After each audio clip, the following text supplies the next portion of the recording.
শুভ দুপুর বন্ধুরা, দেখতেই পাচ্ছ এখানে ছোট থেকে বড় সবাই বেলুন ফোলাতে ব্যস্ত। কারণটা হচ্ছে কাল ছিল আমার শ্বশুর শাশুড়ির 41তম অ্যানিভার্সারি।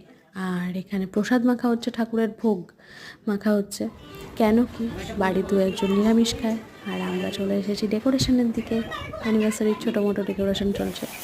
বাইরে চলছে তখন প্রচণ্ড বৃষ্টি, খুবই বৃষ্টি হচ্ছিল। এবার আমরা তার মধ্যেই চলে এসেছি কেক কাটিংয়ের দিকে। তার আগে হবে একটু আমাদের ফটো সেশন।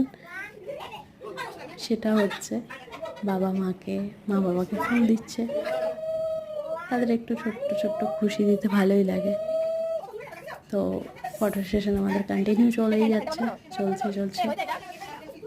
এবার হবে কেক কাটিং। তার জন্য লাইটটা অফ করা হচ্ছে, সেলটা জ্বালানো হবে তার জন্যে। তো সেলটা জ্বালানো হচ্ছে। ওয়াও, দারুণ লাগছে কেকটাকে আর বাবা মাকেও। এবার হয়ে গেল কেক কাটিং। মা আর ধরলো না, কেন কি মা হাসতে হাসতেই ব্যস্ত। এবার দুজনকে খাওয়ানোর পালা। ব্যাস, এখানেই আমাদের ভিডিও সমাপ্ত। দেখা হচ্ছে নেক্সট ভিডিওতে।